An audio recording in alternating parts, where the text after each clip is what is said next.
जब इंसान की मौत हो जाती है तो उसकी आत्मा को यमदूत पकड़कर एक दिन के लिए यमलोक ले जाते हैं और इस दौरान वे आत्मा के पुण्य और पाप के बारे में बताते हैं। फिर 24 घंटे के बाद यमदूत वह आत्मा को वापस अपने घर पर छोड़ देते हैं।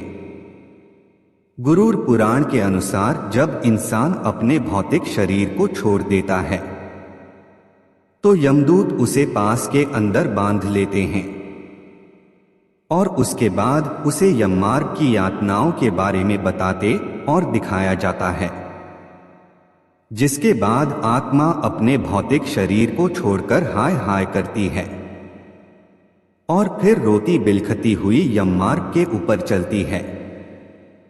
इस दौरान उसे बहुत अधिक पीड़ा होती है। अपने बंधु और बांधुओं का विलाप सुनता हुआ वह जीव जोर जोर से रोता है और यमदूत के द्वारा प्रताड़ित किया जाता है। यममार्ग पर उसे कुत्ते काटते हैं और भूख प्यास से पीड़ित होता है। यमदूत उसके शरीर पर कोड़े भी मारते हैं।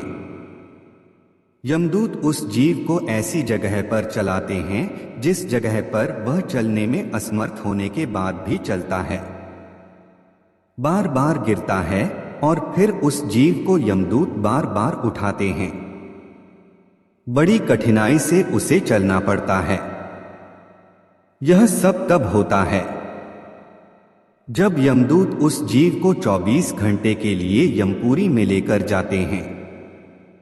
मरने के बाद आत्मा घर में 12 दिन तक रहती है।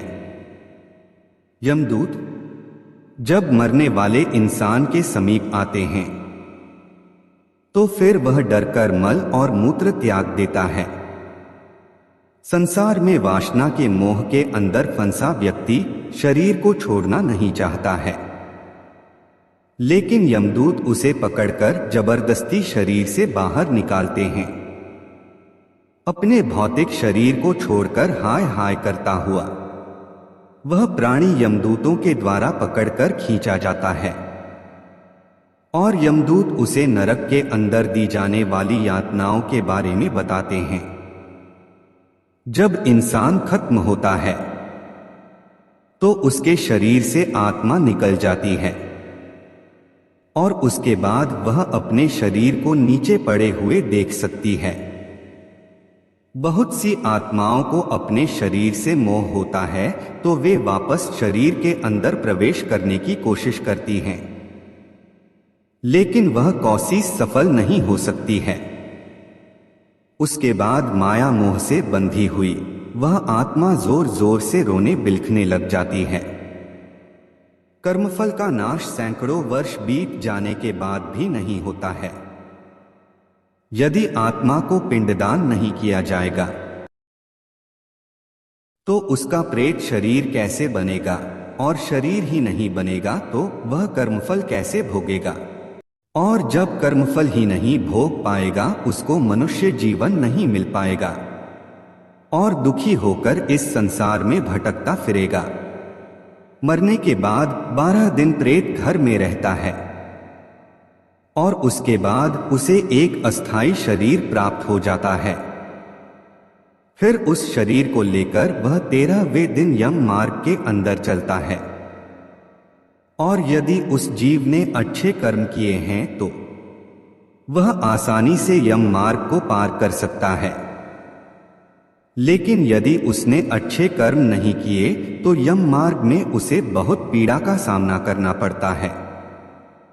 पहले दिन जो पिंडदान होता है उससे सिर बनता है और दूसरे पिंडदान से गर्दन और कंधे, तीसरे पिंडदान से हृदपिंड बनता है, चौथे पिंडदान से पीठ, 5वें से नाभि, छठे और 7वें से कटी और गुहा पैदा होते हैं, 8वें से जांघें और 9वें से पैर बनते हैं।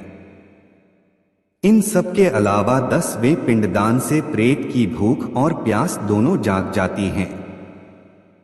उसके बाद प्रेत 11वें और 12 पिंडदान से भोजन करता है और 13वें दिन घर से यमदूतों के साथ चल पड़ता है यमलोक के मार्ग में। Thanks for watching. ऐसी मजेदार कहानी सुनने के लिए हमारे चैनल को सब्सक्राइब, लाइक, कमेंट कीजिए।